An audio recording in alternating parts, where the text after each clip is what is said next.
Question bunch class 10 ডাফ and ডট। Page number 69 রয়েছে জয়েনিং অফ সেন্টেন্সেস, সিম্পল সেন্টেন্সে জয়েনিং রয়েছে এবং নিচে রয়েছে দেখো using adverb or adverbial phrase. তো এখানের যে কোশ্চেনগুলি রয়েছে সেগুলির সমাধান দিব এই ভিডিওতে। আর এর আগে যে সিম্পল সেন্টেন্সে জয়েনিংয়ের যে সমস্ত নিয়মগুলি রয়েছে তার কোশ্চেনগুলির সমাধানের ভিডিও ইতিমধ্যেই আপলোড করা হয়েছে। ডেসক্রিপশন বক্স এবং এন্ড স্ক্রিনে এদের প্লেলিস্টের লিঙ্ক রয়েছে, সেখান থেকে তোমরা দেখে নিতে পারো।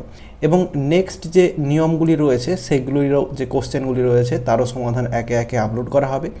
ভিডিওটি ভালো লেগে থাকলে একটি লাইক করো এবং বন্ধুদের মধ্যে শেয়ার করো, এবং আমার এই চ্যানেলে নতুন হলে চ্যানেলটি সাবস্ক্রাইব করে পাশে থাকা বেল আইকনটি প্রেস করো পরের ভিডিওগুলি সবার আগে পাওয়ার জন্য।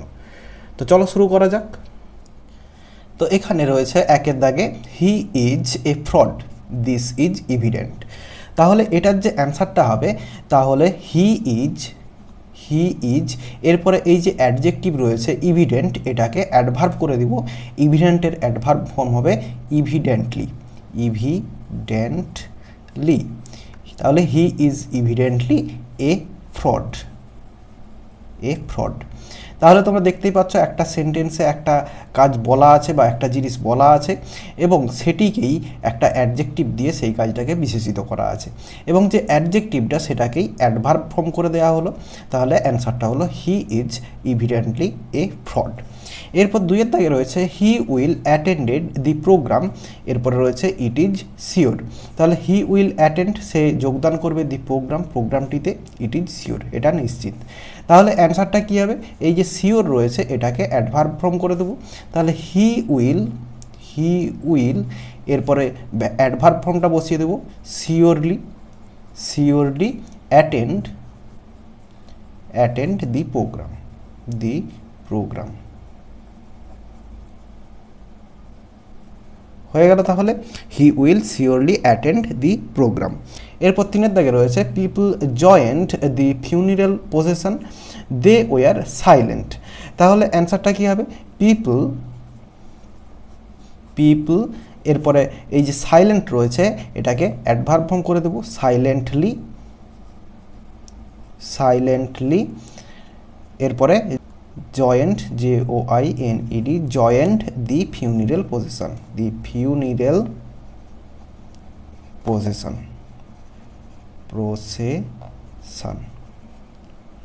হয়ে গেল। তাহলে people silently joint the funeral procession. এরপর চারের দাগে রয়েছে দি বয় পুশড মি ফ্রম বিহাইন্ড, ছেলেটি পেছন দিক থেকে আমাকে ঠেলেছিল। হিজ অ্যাক্ট ওয়াজ ইন্টেনশনাল, তার যে এই কাজটা সেটা হচ্ছে ইন্টেনশনাল অর্থাৎ ইচ্ছাকৃত।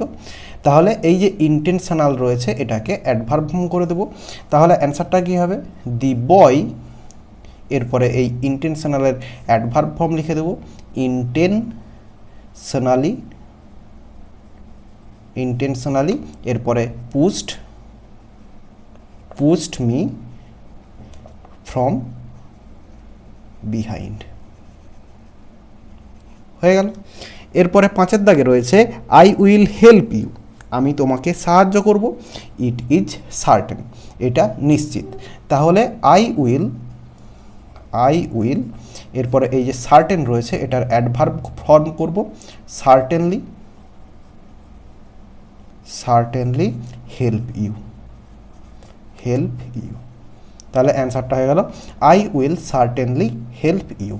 এরপরে ছয়ের দাগে রয়েছে দে কিলড দি থিপ, ইট ওয়াজ আনলফুল। তাহলে তারা চোরটিকে মেরে ফেলেছিল, এরপরে বলেছে ইট ওয়াজ আনলফুল, এটা হচ্ছে নীতিবিরুদ্ধ আর কি। তাহলে অ্যান্সারটা কী হবে? দে এরপরে এই যে আনলফুল আছে এটাকে অ্যাডভার্ব করে দেব আনলফুলি এরপরে যা আছে কিল্ড থেকে লিখে দেব কিল্ড দি থিপ হয়ে গেল। তাহলে দে আনলফুলি কিল্ড দি থিপ। এরপর সাতের দাগে রয়েছে I avoided the man, it was my intention. তাহলে আই অ্যাভয়েডেড দি ম্যান, আমি লোকটিকে অ্যাভয়েড করেছিলাম, ইট ওয়াজ মাই ইন্টেনশন, এটা ছিল আমার ইন্টেনশন, ইচ্ছাকৃত। তাহলে অ্যান্সারটা কী হবে? আই সাবজেক্ট হলো, এরপরে এই যে ইন্টেনশন আছে এটাকে অ্যাডভার্ব করে দেব ইন্টেনশনালি